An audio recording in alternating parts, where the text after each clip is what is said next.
Alright guys, welcome back to the channel, and for today we have another LeEco box, another LeEco phone. You're gonna notice that we have two in front of you, but why two? I'm gonna show you. We have the LeEco LeMax 2 for today, and on the other side is the box from LeS3, which is the same. It's pretty much the same box, slight differences with the logo on top of it, but for the most part they're very identical. So let's look on the back of the one for today. This is the LeS3 for the last, which I showed you before, and this is the LeMax 2, the 64 gigabyte version. And you already saw the outlined specs, but some more things here in a sticker in the back. Qualcomm Quick Charger 3, DTS HD and Dolby Atmos certificates. Keep in mind those certificates are not cheap to obtain, so LeEco spent some money there, which is very admirable. Unfortunately, most of you probably have heard the news about LeEco and their financial troubles they have lately, which is not a very good indication, and not a very good thing, considering that a lot of people bought those phones and they're relying on updates and new models and a lot of other things. But hey, sometimes things like that happen, so it is what it is. So this one was, and this is my theory for this phone, by the way. I'm going to try to be as fast as possible. You saw the model number is the X829. I think initially LeEco was planning to release several phones to the US market, including this one, including the LeS3 probably as well, and some other models. And when they approached some of the carriers in the US, specifically Verizon and Sprint, they got shut down. So the LeMax X829 was specifically made for the US market. It supports all the frequencies for the GSM carriers, but those for the CDMA as well, including Verizon. So I tested, put my Verizon SIM card on it, gets the 4G LTE network right away, but you're not going to get voice or text because of that reason. And in my humble opinion, I think just Verizon didn't want another player on the market. They did not agree to play ball with LeEco. So after producing their devices, LeEco were forced to sell them onto some of those reseller markets and sites in China, and hope that people were going to buy them. That's why the price is so cheap, under $200 for a flagship specs phone, and obviously from last year.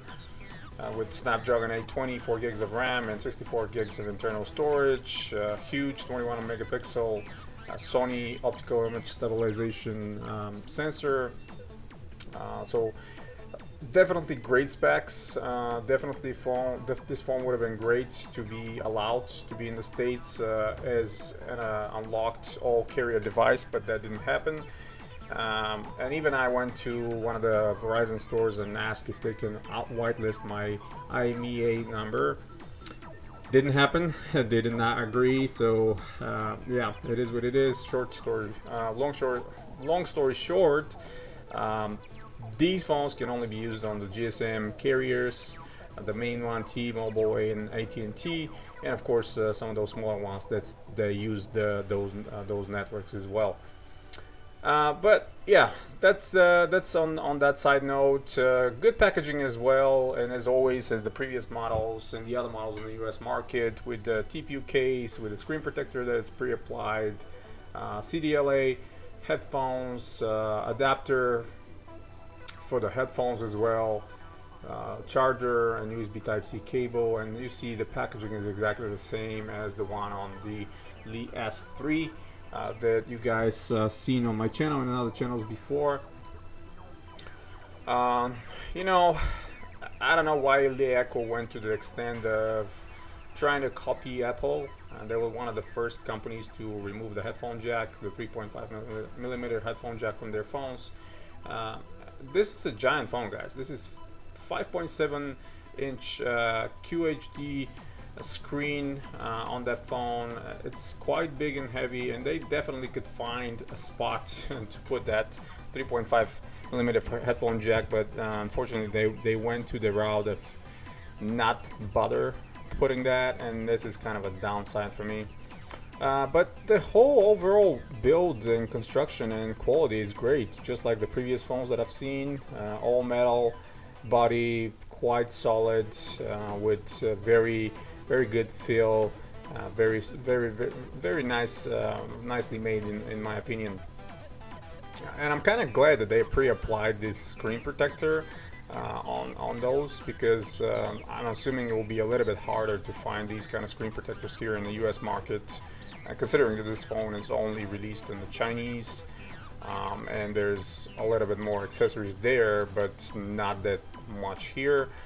Also, that included case, the TPU transparent case, it's kind of nice that is actually, you know, showing the phone underneath, but at the same time is a bit on the thinner side, so the camera hump is well protruding even over this protector. So if you're planning to, you know, use that phone all the time and put it on tables and stuff like that, keep in mind that the camera hump will probably scratch, so I will be extra careful, or find another case somewhere on the websites that it's thicker and bigger and kind of provides more of a coverage for the phone. Aside of that, I think it has a pretty big weight on that phone. That's probably my heaviest phone that I have in my hands. I think comes up to about 185 grams, which is significantly higher than any other phone in my possession. Let's quickly set it up. The setup is breeze, and it's very familiar. Obviously, you know, you guys seen it on the Lee S3 as well. It's not bad at all. Just select your, you know, countries, and since this one and the ROM was tailored to be specifically for the US, everything is in English, so we didn't have any problems there.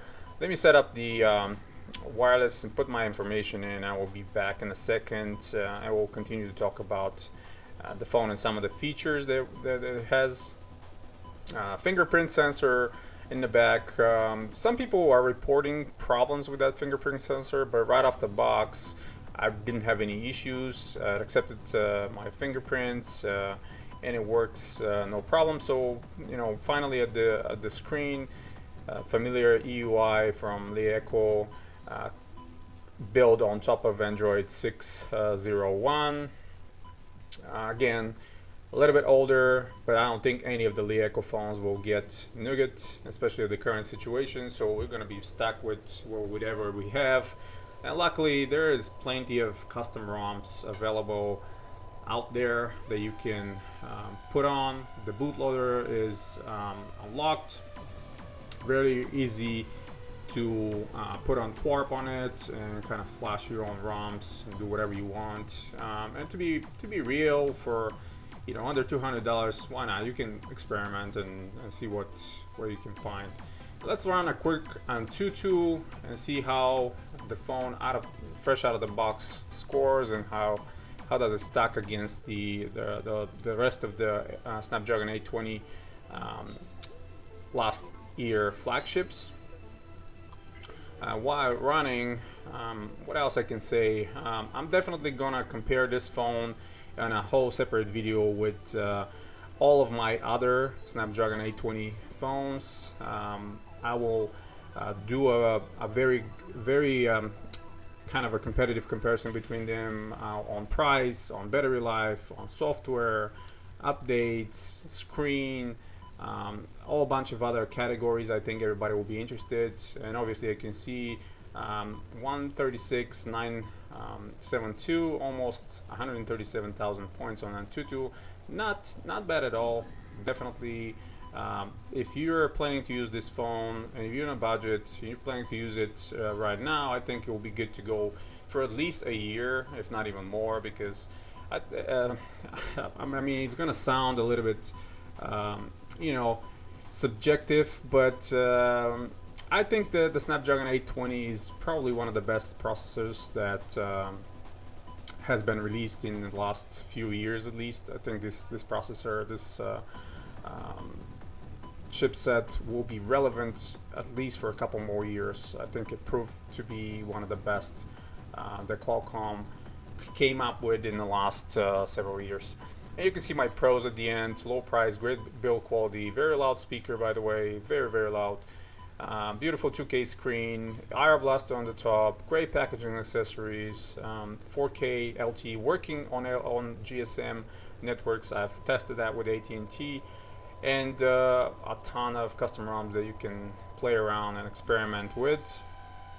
And of course the cons: no 3.5mm headphone jack, can't be used on Verizon or Sprint, no Android 7. The battery life can be a little bit bigger. That 3100 milliamp battery is it's okay, it's not that bad, but you know, for the size of the phone, I think they could have fed a little bit bigger. And that camera hump on the back is also a little bit irritating, but again, that's kind of a nitpicking for me. That's pretty much it, guys.